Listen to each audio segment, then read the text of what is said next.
Amigas, amigos, muchas gracias por estar en una emisión más de Debate Público.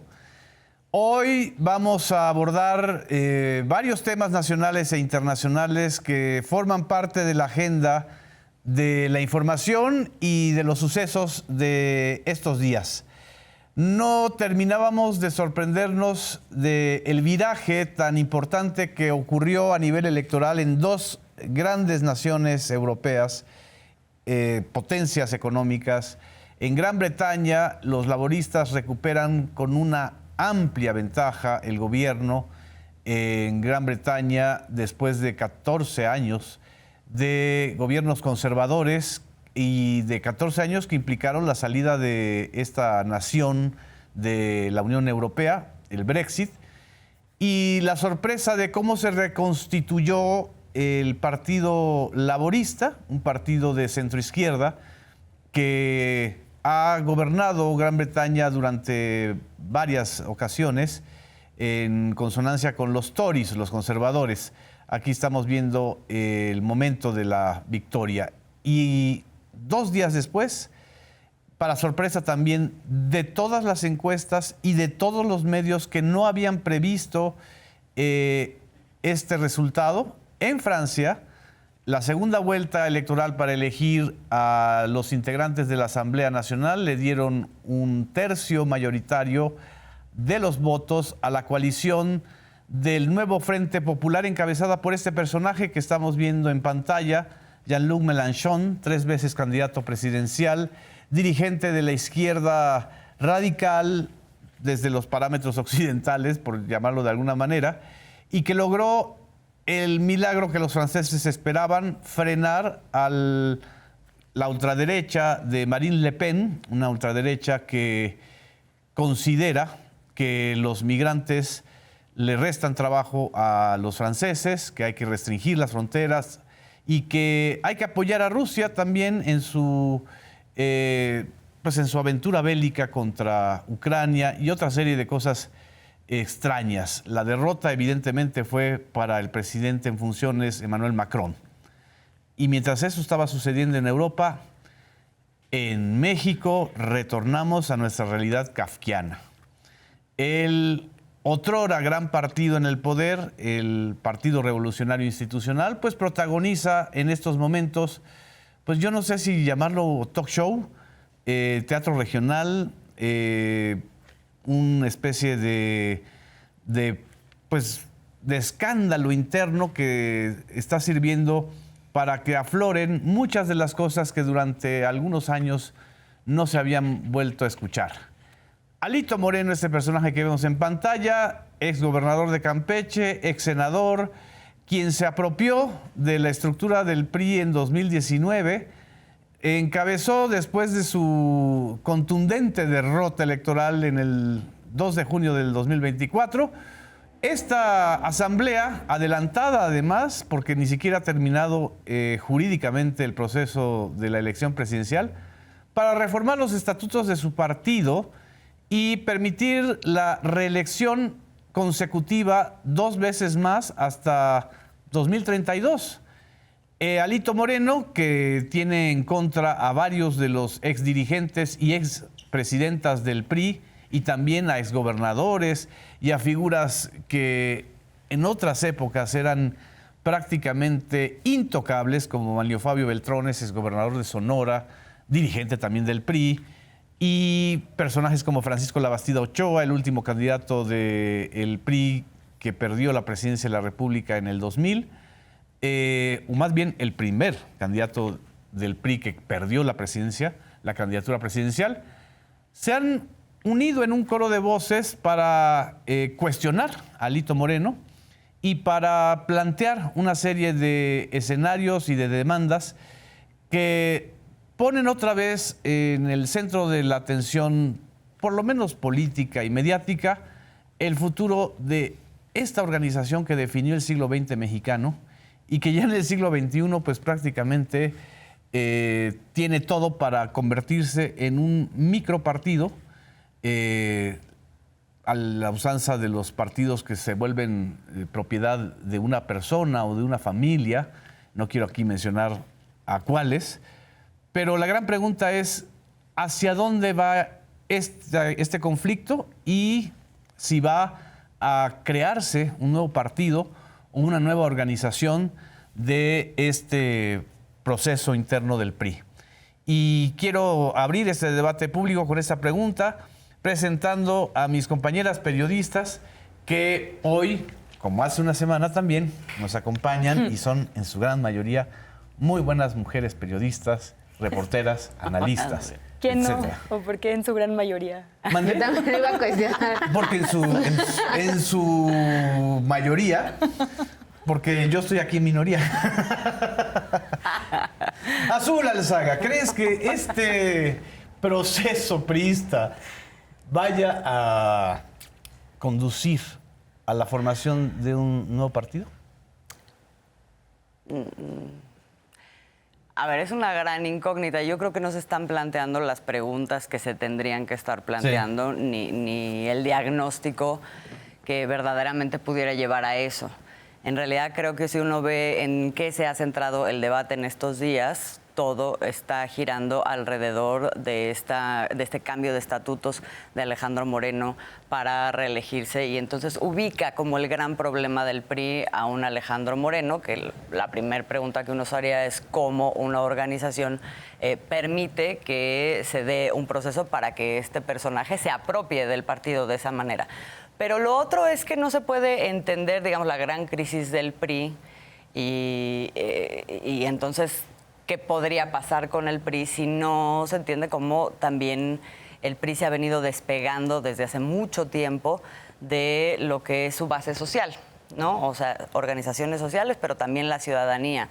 Esto es despegándose también de lo que son sus principios fundacionales, es decir, su soberanía o su defensa de la soberanía, su nacionalismo, la rectoría del Estado, en donde el PRI efectivamente nace como un partido que, si bien se constituye de manera autoritaria políticamente, sí tiene una vocación de servicio a la ciudadanía.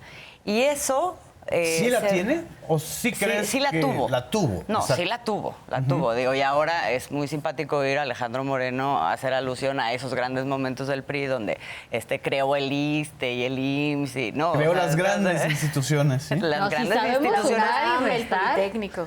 Exacto. Es gracias al PRI. Grandes instituciones sociales, porque eso sí pasó, pero eso fue hace décadas, ¿no? Claro. Y el PRI abandonó esos principios fundacionales que hicieron de él un gobierno en la práctica que sí respondió a la población, y de un tiempo acá eso se perdió, y esa forma en que el PRI pierde esto, metiéndose en la lógica de un régimen neoliberal que además se hizo de una manera absolutamente corrupta, de la mano del PAN, ¿no? Para mantener ciertos privilegios de ciertos grupos, simulando además que se democratizaba, etcétera, todo esto que conocemos.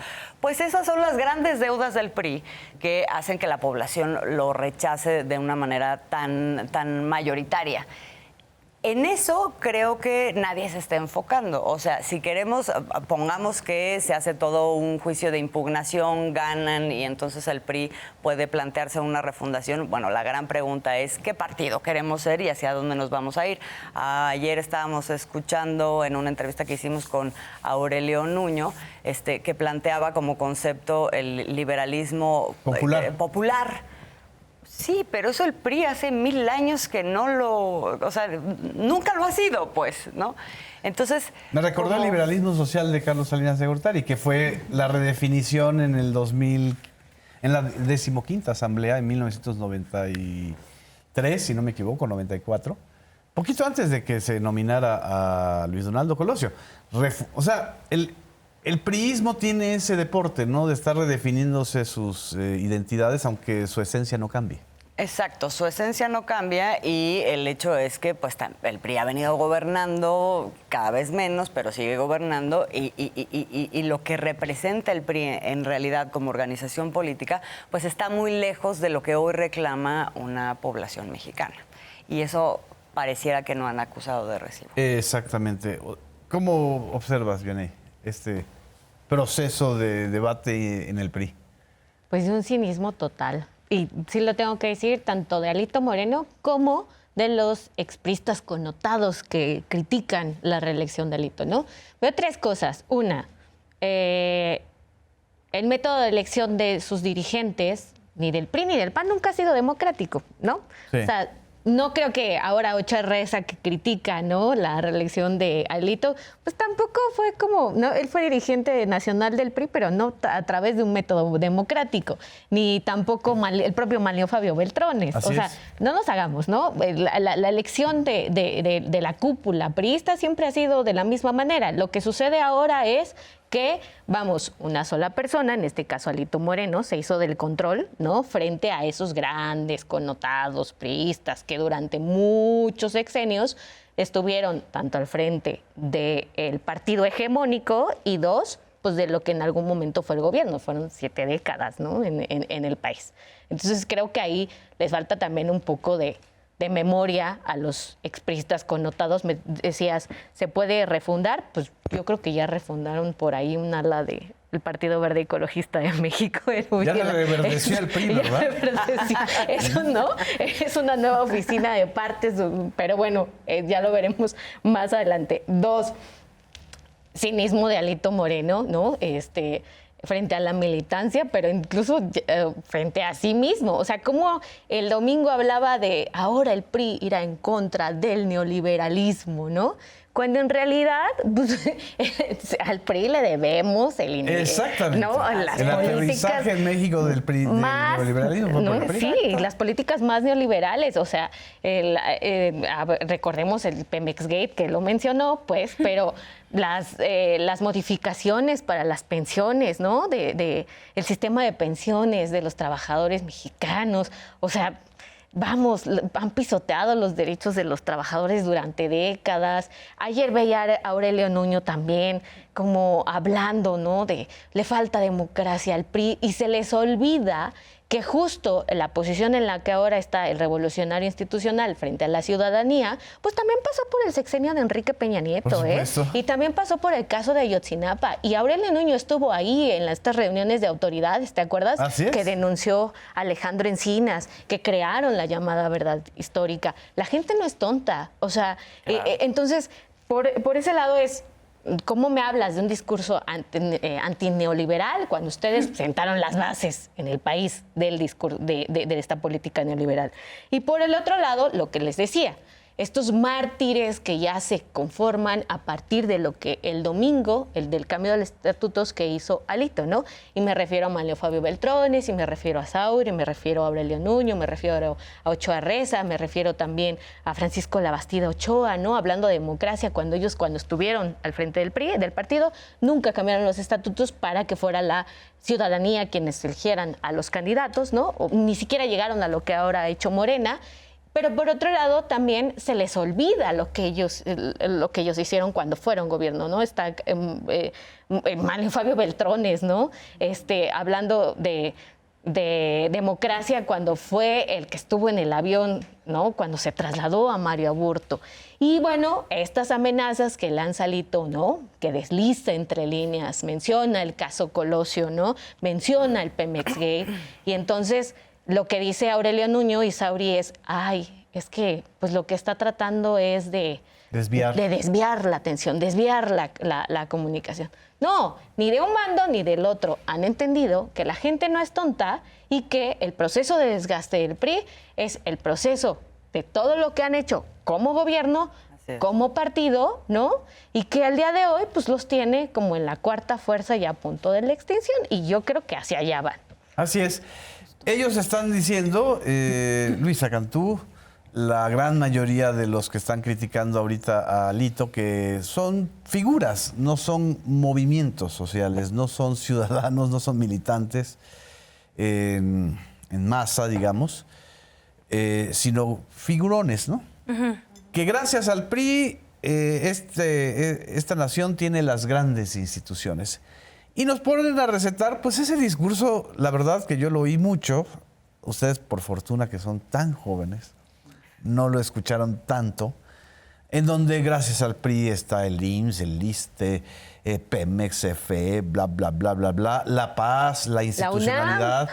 Bueno, hasta la UNAM, que se fundó antes de que terminara la Revolución Mexicana, siguen con esa especie de retórica que la verdad no sé si le diga algo a la gente o si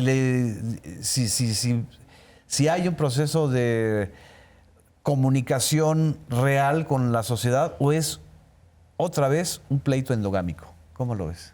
Sí, bueno, honestamente no sé qué otra cosa podrían usar para publicitarse, pues, ¿no? O sea, si yo fuera Alito y pensar en mis spots, como que qué otra cosa presume si no fue la fundación de Tu Buen Momento, ¿no?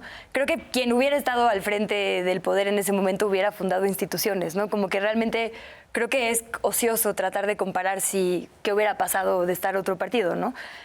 Coincido con lo que decía ahora Azul, de que el gran perdedor, y de hecho en todos los ejemplos que pusiste al principio, en todos los países, el gran perdedor es el neoliberalismo, claro, en realidad. Claro. En Francia, o sea, en todos estos casos, el discurso, hablaremos después de la diferencia entre cuando viene de la derecha y de la izquierda, de regresar justo a proteger la soberanía, los derechos, a fortalecer el Estado, es el gran ganador en la contienda del 2024.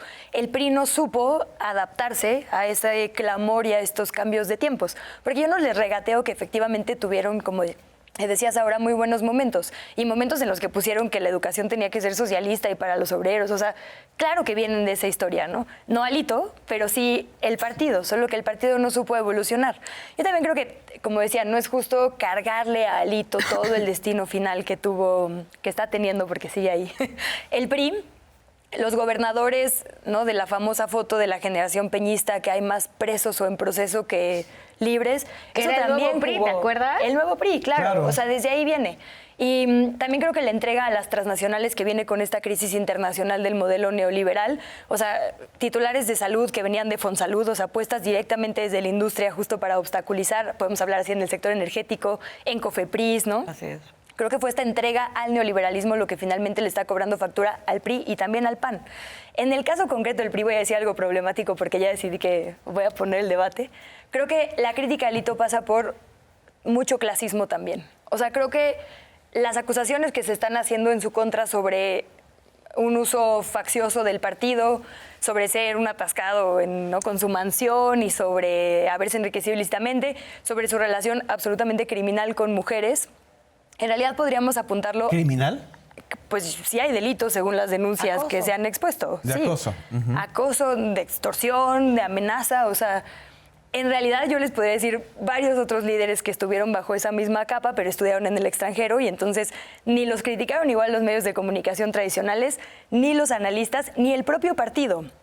Como Aurelio Nuño no dijo nada de las mismas acusaciones a otros actores de la generación esta del nuevo PRI anteriores, ¿no? O sea, creo que en el caso particular de Alito hay muchísima razón en las acusaciones, pero también creo que dentro del partido y desde afuera se le está caricaturizando por un sesgo clasista.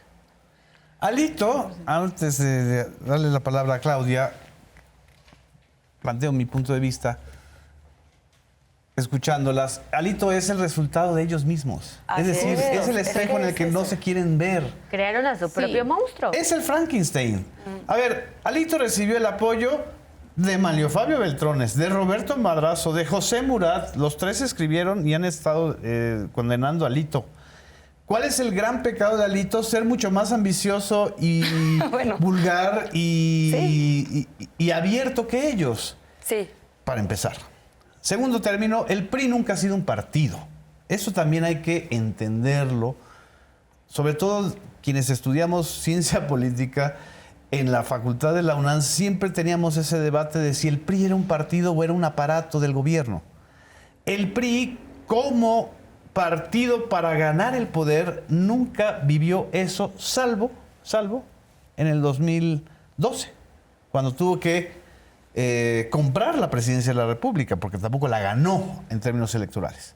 O sea, el PRI nació desde el poder, lo funda Plutarco Elías Calles para pacificar el país, que por cierto todavía Alito no nos ha revelado quién fue el que mató a Álvaro Obregón, porque también se puede ir hasta los orígenes, ¿no? Preguntarle.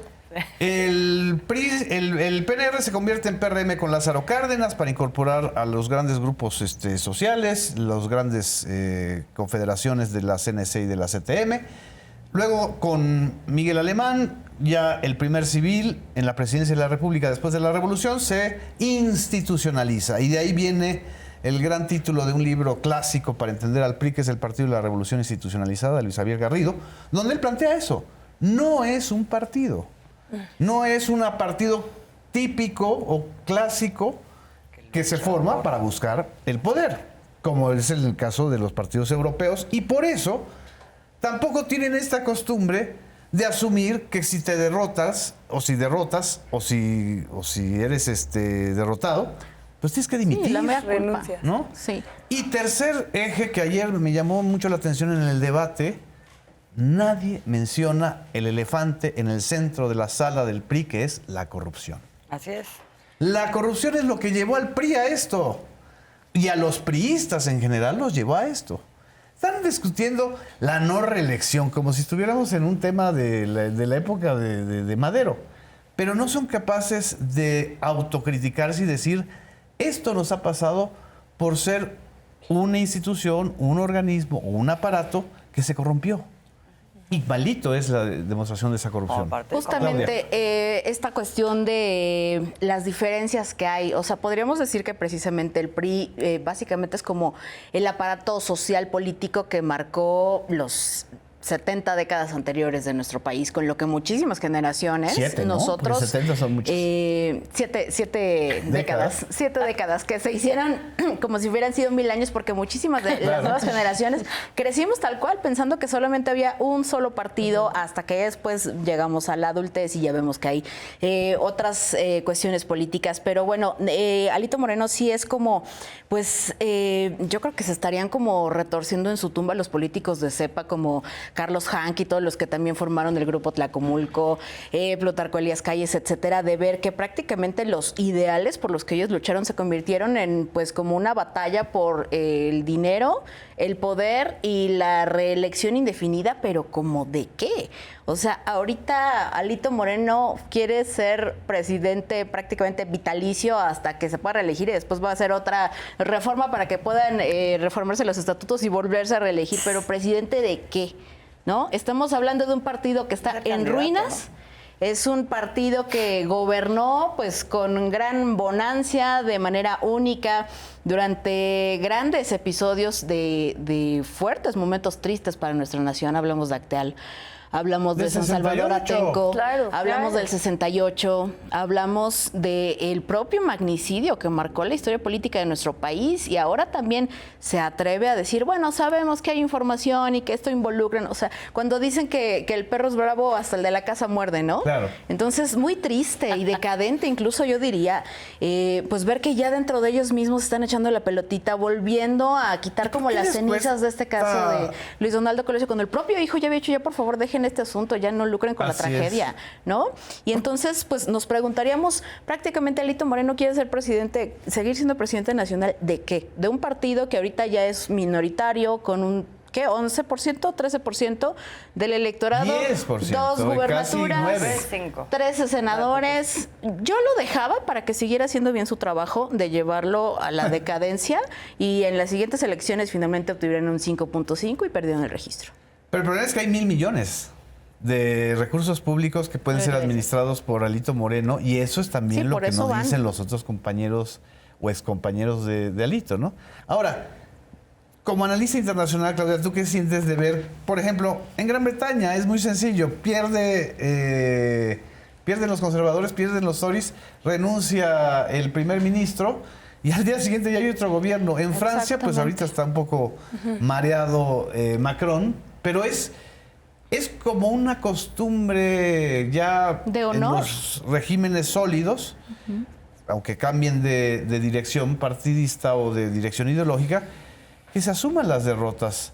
Pero aquí parecería que el PRI todavía de veras vive en una especie de negación de la realidad. Sí, es... Y de autoengaño, además. Claro, es como una parte de decir, recordando esta declaración de Joaquín López Dóriga que le decía, perdimos, Kimo Sabi, nosotros no sí. perdimos, ¿no? Como que nos aliamos cuando sí nos conviene y cuando no, pues ni siquiera nos conocemos. Esta parte es de la mea culpa y de como salvar el honor como políticos es muy como de los temas de Europa, ¿no? El todavía primer ministro de Francia, Gabriel Attal, al día siguiente salió a decir, lo hicimos muy mal, yo presentaré mi renuncia, yo no quería que se disolviera la Asamblea Nacional, lo tuve que hacer porque el presidente Emmanuel Macron, que es mi superior, me lo indicó así y procedimos de esa manera, pero yo renunciaría. Cuando han sido los escándalos por COVID, etcétera, en Nueva Zelanda, en muchos países nórdicos, ellos mismos presentan su renuncia ante el escándalo. Menos Boris Johnson se sí, menos aguantó. Boris Johnson. Ese fue otro tema. Sí, justo. Entonces, pues por esta parte lo que sí podemos observar es como una negación de decir, bueno, si no me sacan, no me salgo y seguimos aquí, ¿no? Para tener otra mansión en Campeche, para poder seguir teniendo mayores recursos y seguir siendo presidentes de algo que en algún momento fue glorioso a su modo y ahorita solamente quedan cenizas. Salvo Dulce María Sauri, no sé qué opinan ustedes, que fue dirigente de la ciudad del PRI, pues una legisladora muy sólida, en fin, un cuadro. O sea, lo que no hay que negar es que el PRI también formó cuadros, grandes cuadros de la clase política mexicana, desplazados ahora por la Cuarta Transformación y por la realidad misma. Pero salvo ella, yo no he escuchado a otros que digan, bueno, hay que sacar a Alito, ¿pero para qué? Claro, ¿a quién pones? ¿Y a quién pones haría y que para el qué? PRI, con esta inercia de sexenios en caída libre, tenga un destino distinto? Bueno, Sauri sí cree, dice, recuerden que estábamos perdidos, ¿no? Bueno, Peña sí. Y volvimos al escenario político. Sí, pero el análisis de Sauri se queda en un nivel electoral. Exacto. O sea, recuerden cómo sí logramos levantarnos, no sé qué, Es para su propia luego llegar leyenda, con exacto. Peña Nieto a hacer, o sea, ¿hacer qué? Por eso te digo. ¿Qué o sea, pasó con ese proyecto presentado por Peña Nieto como gobierno? Bueno, fue rechazado mayoritariamente por la vía electoral, pero porque hay un fondo ahí y de ese fondo no hablamos. Y el propio Aurelio Nuño, o sea, una mínima autocrítica a lo que sucedió con el peñismo. O sea, el peñismo fue el retorno del PRI, esta confirmación de que podía ser un partido competitivo. Pero no nos hagamos, o sea, Pero el de PRI en el nuevo, 2012 no ganó en las urnas, ganó en los medios, ganó comprando la presidencia y de la ellos República. terminaron por enterrarlo. O sea, está Nochistlán, está la casa de Peña, está el caso de César Duarte, Javier El Duarte. gasolinazo. O sea, Pero ni ¿no tienen siquiera hay una memoria? nueva generación priista que digas, podría jugar esa carta, ¿no? La de... Porque el la nueva sexenio de generación Peña. era Peña, era Es lo que Nuño, digo. ¿no? O sea, ahí no fue me números. negar. Era Alito. Alito era de la bueno, Alito tiene menos de 50 años. Era de la generación de estos jóvenes priistas que ahora ya suenan viejos. Él mismo ya suena viejo, ya suena a retórica y no hay como comunicación, contacto con la sociedad. Es que es lo mismo que pasó con MC, como de que seas, las caras desconocidas no hacen que seas una nueva propuesta, ¿no? Traes una escuela Claro. con la inercia anterior.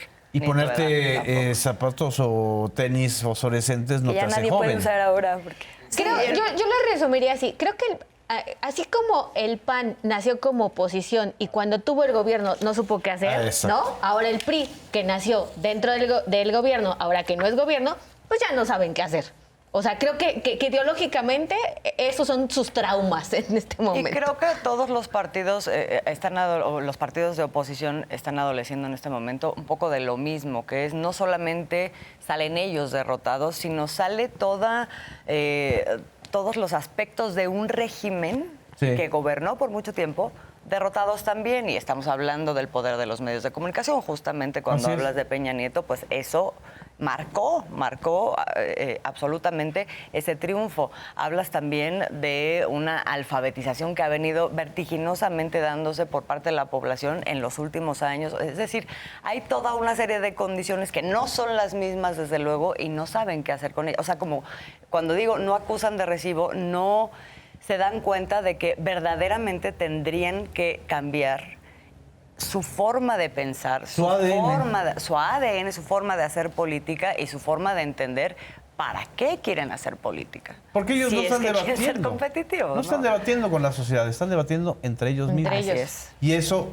una de las grandes lecciones del López Obradorismo y de la 4T es, no puedes reconstituir y formar una fuerza política si no dialogas con el pueblo y si no dialogas con la sociedad. Esto que le han criticado tanto a López Obrador, los mismos priistas y expriistas y la Bastida, etcétera. Pero lo que les está demostrando con la elección del 2 de junio es que así se construye un nuevo régimen. Esa es la botella nueva, pero Así el es. vino está viejo, ¿no? Exactamente. Vamos a un corte, no nos dejen, regresamos a Debate Público.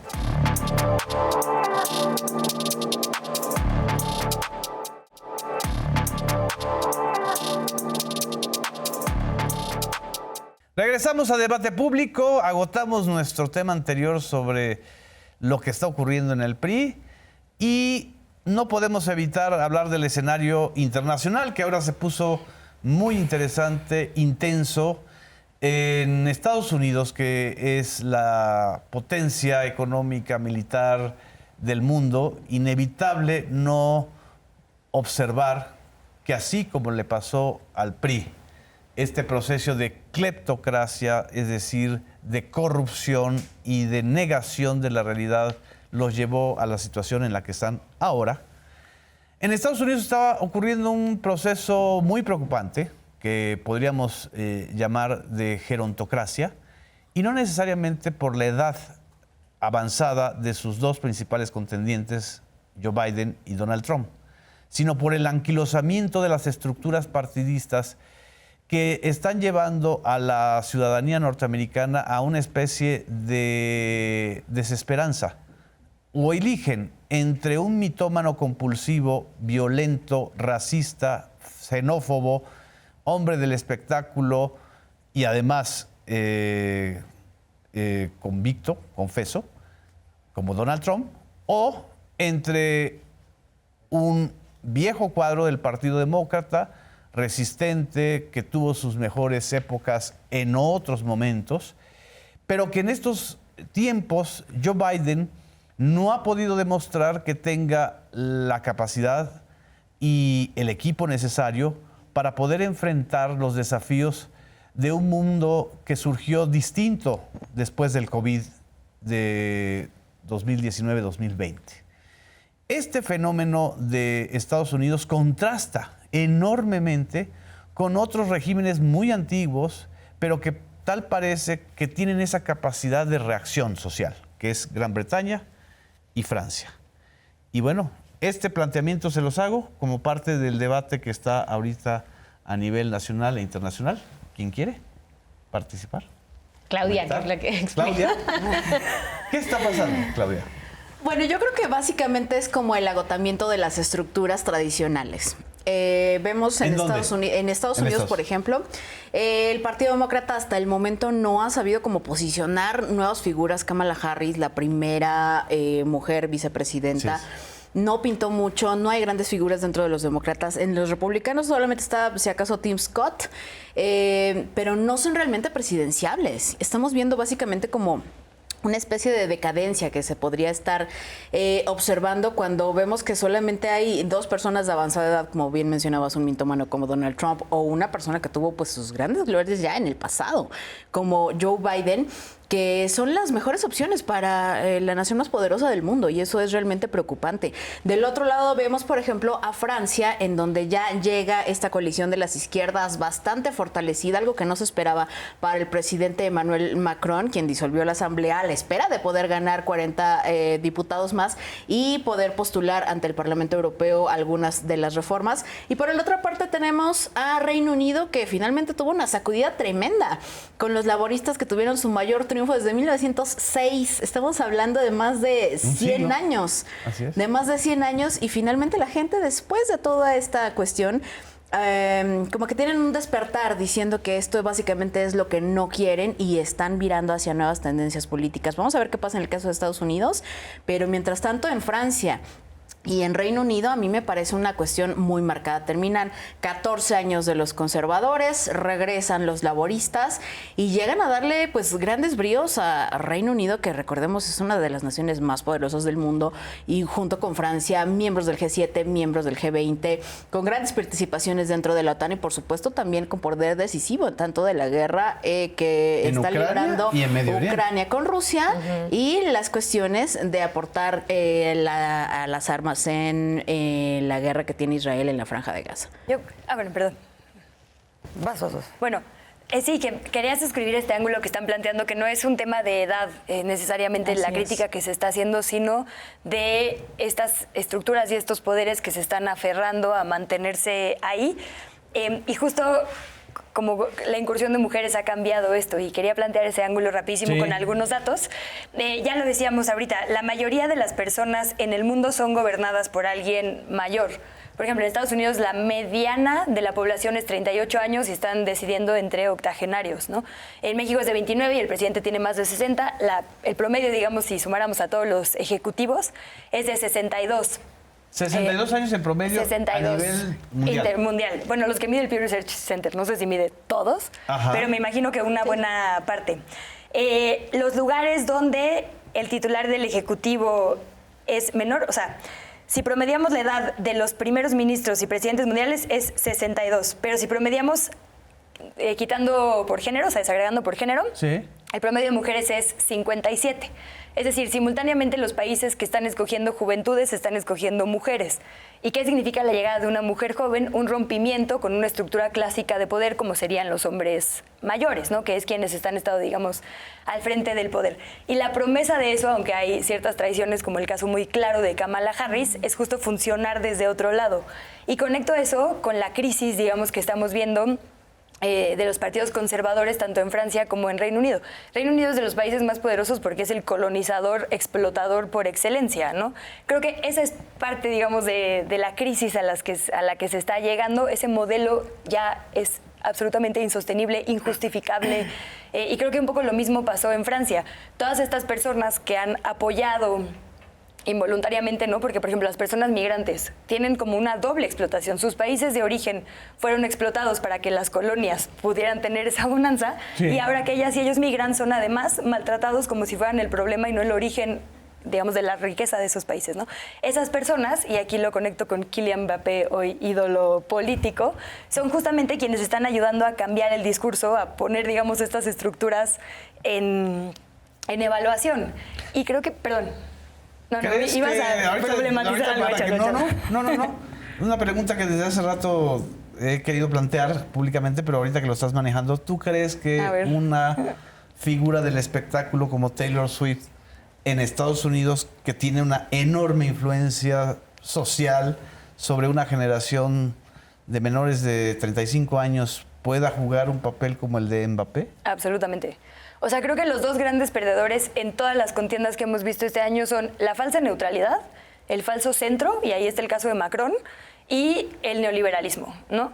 El ejemplo de Mbappé, creo, es súper virtuoso porque, por ejemplo, aquí en México le perdonamos a los futbolistas que anuncien comida chatarra, le perdonamos que anuncien marcas explotadoras. Que gobiernen mal, como en no Morelos. sé, que gobiernen mal. En Coyoacán a mí me tocó un Negrete también. Sí. Pero no vayan a pronunciarse de política porque ahí sí, ¿no? O sea, es así, les permiten todo menos eso. Y ya vimos justamente que es falso, que son voces que tienen muchísima repercusión en gente que le sigue y además gente que quizá no le seguía, pero al ver que hay una intersección y que se hilvanan, digamos, sus historias de vida con otras luchas políticas. A ver, Mbappé, ya no sé si lo estoy como dando demasiado crédito, pero sí es un poco una bomba desde adentro, porque la FIFA es esa estructura de poder, justamente los jugadores que se utilizan, que son como siempre víctimas del racismo, pero cuando les conviene sí los utilizan como de selecciones, ¿no? Es muy importante lo de Mbappé, hago el paréntesis. Sí. Marijose Alcalá me lo explicó cuando hablamos con la nueva presidenta del Comité Olímpico Mexicano, porque el deporte como inclusión social fue uno de los ejes fundamentales de la Francia libertaria, de la Francia anterior a esta locura lepeniana donde le echan la culpa a todos los que llegan de afuera. Es decir, es la celebridad más importante, no la única, pero sí la más importante en estos momentos, que representa todo eso. Es decir, cómo el deporte, como política social, puede incluir a los migrantes, a los de afuera, y todo eso era lo que estaba negando el discurso de Le Pen y de su alianza de derecha, ¿no? Por eso es importante que se haya pronunciado, ¿no? Por eso, si uno buscaría algún grado de racionalidad en Estados Unidos, pues lo buscaría en los jóvenes, porque tal parece, el problema no es la edad. Ahora, para nada, las opciones de Estados Unidos son lo mismo que las opciones de Francia. O sea, pronunciarse en favor de Biden no es necesariamente No, pero progre. ¿por qué no tienes? ¿Por qué el Partido Demócrata no tiene a Bernie Sanders, que es un hombre también Exacto, mayor, esa es pero otra mucho pregunta. más sabio que un hombre de 82 años como Joe Biden, que sigue en una terquedad de no asumir Porque no quieren esa opción política. la propia realidad? El problema no es la edad, el problema es la terquedad. Exacto. Y el engaño, ¿no? Sí, y hay un tema estructural en Estados Unidos, o sea, las estructuras democráticas y la forma de conducirse la democracia en Estados Unidos en realidad es profundamente antidemocrática. En realidad responde a la capacidad que tiene uno de que a través de privados pueda obtener una serie de recursos, eso te ata a ciertos intereses, etcétera. O sea, esta estructura que en realidad despega muchísimo a la población de Estados Unidos de lo que son los procesos hasta el momento en el que ya están absolutamente secuestrados por dos opciones como las que ahora se les presentan. Pero porque en los pasos que hay para llegar a eso, es decir, dentro de las organizaciones políticas, de los partidos, cómo se eligen, cómo se da esta contienda interna y luego cómo se da la contienda en Estados Unidos para, digamos, a nivel general, para elegir a un presidente o a una presidenta, te das cuenta de que realmente la población juega muy poco ahí.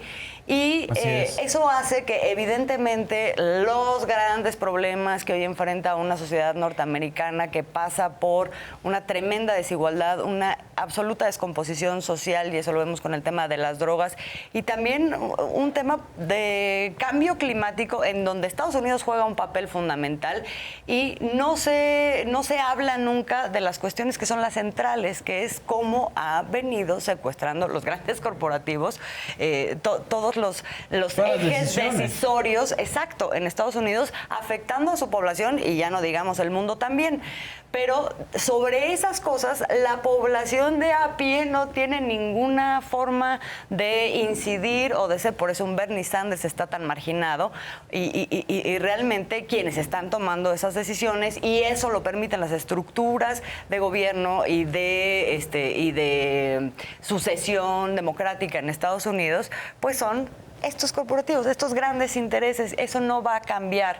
Creo que me voy a ir un poquito más lejos, pero cuando Estados Unidos tenía como contrapeso una Unión Soviética, que era un referente mundial con la que tenía que competir, y no nada más era en términos de fuerza militar, sino que era su némesis, y entonces ahí pudo eso ejercer una presión al interior de Estados Unidos como para llevar un estado de bienestar que permitiera contraponerse y entonces no se le saliera ¿no? En el momento en el que eso ya no está en el panorama mundial, entonces, o sea, si lo revisamos, ese es el momento en el que Estados Unidos empieza una descomposición profunda. Y no ha regresado de ahí. Es interesante también lo que está sucediendo, antes de darle la palabra a Vianey, porque estaba yo leyendo que los grandes poderes que están demandándole a Biden que se retire de la contienda no son los poderes ciudadanos, no son los militantes del Partido Demócrata, son la plataforma Netflix, Amazon, New York Times, Washington Post, que pertenece a Bezos, o sea, es decir, los que invierten. Sí, así es. Los que invierten en esta especie de casino que se ha vuelto la democracia norteamericana. Entonces, dinero. lo que ellos están viendo es que no van a tener capital de retorno si Biden es candidato. Entonces, la discusión no es democrática. No es un tema de los métodos democráticos para sustituir a Biden, sino de quién es más rentable para que mi inversión política pueda crecer. esto que está sucediendo creo que también va a ser muy desafiante para el sistema político norteamericano. Creo que es una crisis terminal. Lo hemos dicho varias veces en el caso norteamericano, pero nunca como ahora se estaba viendo con esa claridad. Y te lo planteo hacia adentro. O sea, yo creo que los republicanos en gran medida no deciden sustituir a Biden porque tendrían que regresarle ese dinero a los grandes corporativos, a los grandes empresarios que ya invirtieron en la candidatura de Joe Biden. No es tampoco que le vean muchas posibilidades o que haya un sentido de cercanía con Joe Biden o de simpatía, digámoslo así, sino es el dinero al final del día lo que los mueve. Yo creo que el sistema político a nivel mundial después de la pandemia se modificó y entró en crisis, ¿no? Sí. En el caso de Estados Unidos... El neoliberalismo, ¿no? El neoliberalismo en sí mismo.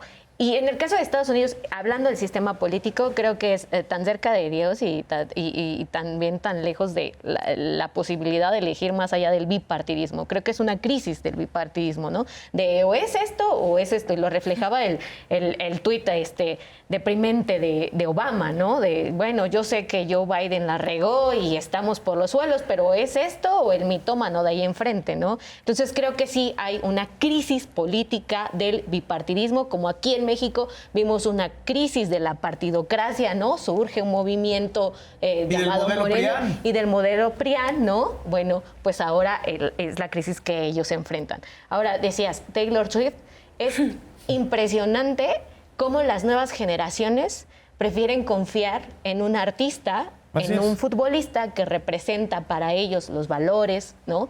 Que tiene más cercanía que en una figura política, porque justo en este tema de la gerontocracia no es tanto la edad, porque vimos con Bernie Sanders, ¿no? Es una persona mayor, pero tuvo cierta, ¿no? Auge entre los jóvenes, ¿no? Es la posición frente al mundo, vamos, pues, ¿no? ¿Y de dónde viene Donald Trump? Según Outsider, ¿no? O sea, pero es un empresario del mundo del espectáculo. Eso es lo más paradójico de la sociedad norteamericana, que el mundo del espectáculo, que es la gran aportación de la cultura gringa al mundo contemporáneo, surge como un aparato ideológico para legitimar ese bipartidismo o ese modelo de democracia a la gringa o a la American Way of Life. Y ahora, ese mundo del espectáculo, antes ocurrió con Reagan. Exacto. Pero ahora es ya el mundo del espectáculo contra el mundo político. Claro, eso es a lo que me refiero. O sea, los sistemas de partidos no han podido crear cuadros que se conecten con los jóvenes, ¿no? Y por eso tienes más respaldo a Taylor Swift, o si llama Mbappé, que yo voy a adoptar el lema de liberté, igualité y Mbappé, ¿no? Porque en verdad la diferencia en esta segunda vuelta sí marca que los jóvenes salieron a votar. Claro. Ahora, fue súper valioso lo que hizo este jugador, porque sí es la historia de la inmigración, ¿no? Europea, a lo cual se opone el partido de Marine Le Pen. Pero también creo que es un llamado a los jóvenes, que creo que las generaciones de atrás, nosotros ya nacimos con una serie de derechos ganados. Sí. Somos una generación con derechos ganados. Por ejemplo, aquí en México, la interrupción legal del embarazo. Las chicas que vienen detrás de mí no saben qué era conseguir, ¿no?, una pastilla en la clandestinidad para poderte aplicar un aborto. Entonces creo que justo a esas generaciones les habló de manera muy de corazón Mbappé, como de, creemos que no va a pasar nada, pero aguas. Estos grupos de derecha sí van a cambiar en nuestro día a día. Entonces, sí hizo una gran diferencia. Ahora, el punto, y lo dijo bien el presidente Andrés Manuel López Obrador el día de ayer, cuando las ultraderechas o las derechas avanzan, es porque las izquierdas algo no estamos haciendo bien. Ahora, contuvieron a la derecha, a la extrema derecha en Francia. No la aniquilaron, porque sí obtuvieron el doble de escaños de lo que habían obtenido en las legislativas anteriores. Imagínate que Macron decida formar gobierno por partido. Con Le Pen, en lugar de... Creo que sería un escándalo en Francia, pero... Lo que ocurrió ahí fue algo muy curioso, porque en las elecciones para las asambleas del 2022 tenían mucho menos diputados los ultraderechistas. Después, en esta que disolvió Emmanuel Macron para poder tener, según él, más curules a su causa dentro del partido Ensemble, Los ultraderechistas tenían 89 y ahorita tienen cerca de 140. O sea, mal no les fue. No consiguieron ser una fuerza política, quedaron en tercer lugar, pero sumaron a su causa. Es importante también ver cómo el que le llaman el cerco sanitario, que finalmente se activó para impedir que llegara la ultraderecha en Francia, fue bastante positivo porque como que se sumaron en el centro para evitar que llegaran, pero con lo que no contaba Emmanuel Macron era con esta alianza que salió prácticamente de la nada en cuestión de 7 días. Así es. Del nuevo Frente Popular, que se reunieron los ecologistas, los socialistas, los comunistas, y ya hicieron este gran Frente Popular que finalmente llegó en primer lugar con la sorpresa de todos, incluso de la propia Marine Le Pen, que ya casi ella auguraba su ultraderecha con un primer ministro, ¿no? Con Jordan Bardella. Ahora es interesante. Además. Y aparte 28. racistas, ¿Sí? Pero lo interesante que está pasando aquí es que la ultraderecha finalmente avanza, pero sigue habiendo una parte consciente de la sociedad que no permite que ellos vayan con sus políticas en contra de la inmigración, del aborto, para cerrar las fronteras en la Unión Europea, para imponer mayores aranceles a los países asiáticos con demás productos. Es decir, hay una parte de la sociedad que sí los está apoyando más allá de los partidos tradicionales, pero todavía hay una cierta reacción. Lo mismo vimos también en Reino Unido con esta reacción que están teniendo finalmente para que puedan llegar los laboristas al poder. Y parte interesante justamente de Francia es que pues no todo está cantado. O sea, tradicionalmente el presidente tendría que nombrar a un primer ministro que representara a la mayor cantidad de los votos que hay para pues honrar la decisión de la ciudadanía, pero constitucionalmente es bien interesante lo que pasa ahí, porque no está obligado ni en tiempo ni forma a nombrar a un primer ministro que sea de esa formación política. O sea, la voluntad está en el presidente. La voluntad está en el presidente, y más allá de que se diera la posibilidad de que el nuevo Frente Popular nombrara a un primer ministro, que es el objetivo que tienen, porque ellos ya dijeron que no van a negociar ni con Macron ni con la extrema derecha, todavía después de todo este show que estamos viviendo, un año después, Macron podría volver a disolver la asamblea y volver a convocar a nuevas elecciones. Y ahí por eso, perdón, rapidísimo, creo que es importante problematizar a Macron, porque Justo. él se ha vendido como una persona de centro y en realidad estas políticas que decías de ultraderecha son las suyas, perdón. Tema antimigrante, islamofobia, belicismo en Ucrania, o sea, en realidad, ¿qué le pide a Le Pen? El neoliberalismo. Más abierto. Ir en contra de los programas sociales, ¿no? Exacto, Que sí está por pero por eso, rapidísimo nada más ahí, Le Pen, y por realidad. eso hay que contar la historia, porque también si uno ve la prensa europea estos días, es como, a ver si la izquierda logra gobernar junta, a ver si Mélenchon, que es la extrema izquierda, yo no sé de dónde, porque los derechos básicos no tendrían por qué llamarse extrema izquierda, no rompe justamente con estos más de centro, ¿no? Que son parte del bloque, de manera que este bloque pegado más a la derecha sí haga alianza con Macron. Esa es la historia que se repite y se repite y se repite, y me parece que justo es para desarticular la importancia de este bloque. Se pusieron de acuerdo en un montón de cosas. Parar el genocidio, bajar la jornada laboral, subir el salario mínimo, controlar los precios de productos de canasta básica, la paz en Ucrania, que si eso es extrema izquierda, pues yo no sé. ¿Parar el genocidio en dónde? En Gaza. En Gaza. Por eso los medios franceses y algunas Claro, están augurando que no lo logren. Hay que contar la les historia dicen de lo que son sí lograron. antisemitas. Claro. O Pero sea, es que ese es el poder mediático que Es el también... discurso de la derecha que también se lo aplicaron a Jeremy Corbyn Exacto. en Gran Bretaña. Que Es por decir, cierto también ganó su escaño, ¿no? ganó, Sí. Lo condenaron a la hoguera en el laborismo por cuestionar a Israel, por cuestionar la masacre que están haciendo en Gaza. Ya eres antisemita. Exacto. O sea, pero Cuando la no gente que distingues traía el su gorra sionismo nazi... del semitismo, no, entonces exacto. O es sea, un recurso retórico de publicidad. O sea, 143 escaños no son menores, ¿no? Que son los que obtuvo el partido de Marine Le Pen, y creo que eso hay que ponerle ahí foco rojo. En la medida en que se pongan de acuerdo la coalición de izquierda y sepa responderle a la sociedad, creo que se va a detener el avance de la ultraderecha. Pero en el caso de toda Europa, creo lo que pone en crisis es todo el dinero, los recursos que están gastando los gobiernos para las dos guerras que hay actualmente, ¿no? Para la invasión, o sea, para incluso abonarle a la guerra de Israel, el apoyo a Ucrania, que sí pone en crisis, ¿no? Al gobierno de manera local, ¿no? Incluso por eso es que ahora ya se está hablando de programas sociales en Francia. ¿Cuándo eso iba a pasar? En el caso de Estados Unidos, creo que lo que tiene Donald Trump a su favor es que supo mantener la economía. Y acuérdate del dicho, ¿no? Es the economist stupid. Entonces, Sí, pero está mucho mejor la economía con Biden que con Trump. sí, pero el discurso, vamos, ¿no? Creo que ha logrado permear, ¿no? Sobre todo en las zonas más que urbanas, sí en las zonas rurales, ¿no? Que es al Así es. final del día los grupos que llevaron Sobre todo el discurso Donald de Trump. aquello que no funciona es por culpa de los migrantes. Y entonces, ¿qué hacemos con los migrantes? Que Exactamente. también es un tema central Que es en el Europa tema también. central en Estados Unidos también. Y en Europa. Y en Europa. Nos quedan 2 minutos. No quiero terminar el debate público sin recordarles que la semana pasada hicimos un exhorto a que expresaran su opinión. Es necesaria una nueva constitución en México lanzada por Luisa Cantú y los resultados de las opiniones La de democracia. nuestros televidentes, nuestros usuarios y usuarias de Internet. ¿Cómo la puedes valorar, Luisa? Son variadas, la verdad. No sesgues, ¿ah? Mira, voy a ir en orden. No le voy vayas a a ir hacer en al orden. maldito, ¿ah? Voy a ir en orden. Bueno, muchos comentarios bonitos a que somos puras mujeres. Muchas gracias por eso. Apoyo el proyecto de un Congreso Constituyente y una nueva Constitución. Felicidades, buen equipo de trabajo. Saludos desde Puebla. Nuestra Constitución está muy manoseada y parchada. Debemos actualizarla. Una nueva constituyente es necesaria. Sí a la nueva Constitución. Claro que es necesaria. Ya queremos justicia en mente. Sí a la Constitución. Urge reforma al Poder Judicial. ¿Qué te estás Eso suena saltando? ¿Qué te a la estás saltando? a la vamos a consulta cambio. que presentó ayer Fue Mario Piña. Delgado, es el que me saltó, lo juro. Eso suena como a la Vamos consulta a cambio que presentó ayer. constitucional.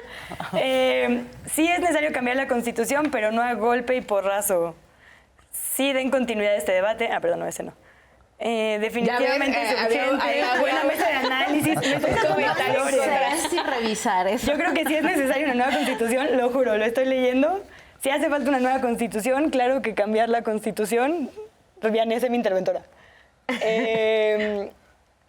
Genaro Villamil, muchos... No, eso es O felicidades sea, voy a al ser Canal tu 11. interventora solamente. Bueno, pero hay otras que no. Es que creo que acá teníamos otras. Es que son muchísimos comentarios, vean esto. O sea, Hay seguro uno que, por por ahí hay ejemplo, unos dice, que no se puede dar un sí definitivo para que haya una nueva constitución. Habría que poner sobre la mesa ventajas y desventajas. Otros dicen, no estaría de acuerdo en promulgar en este momento una nueva constitución, pero se debe iniciar desde ahora la revisión de la vigente. No considero que sea necesario cambiar la constitución, más bien cambiar a los que la aplican. Eso está Bueno, sí, interesante. también. Sí, es que son un montón, pero yo también aquí vi varios. No es Pero necesaria vamos una a nueva convocar constitución. a un lo que ya nuevo sondeo, ¿no? existe. ¿Quién quiere convocar un nuevo sondeo azul? Pero ¿cómo lo hacemos? A partir de nuestra... No estaría a de partir acuerdo en del programa de hoy, promulgar. No considero. ¿Qué preguntamos a nuestra audiencia? No se necesita. ¿Cuál es el futuro del PRI? Bueno, sí. Pero hay que dar opciones. muy sencillo. ¿Cuál es el futuro del PRI y si tendrá el PRI la capacidad de refundarse? ¿Está bien? ¿Tendrá el PRI la capacidad de refundarse o tendrá el PRI la capacidad de refundirse? Pero vamos a preguntar, segundo. ¿cuál es el futuro del PRI? ¿Pero en dónde? En YouTube, porque luego la gente se metía a varias redes. En nuestras cuál? redes de YouTube. Exacto. Y Eso de iba a Facebook. decir, es que la gente, el público es distinto por red social y Por eso, demás. pero Pero como entonces esta es mi causa, dense. a nuestros seguidores en YouTube y en Facebook, ¿cuál es el futuro del PRI? ¿La refundación o la refundición? En fin, o un tercer, ¿no? Que puede ser El verde. la creación de un nuevo partido o su traslado al Partido Verde, que es como modelo para estacionar en cualquier lado. Nos vemos en la próxima semana. Muchas gracias.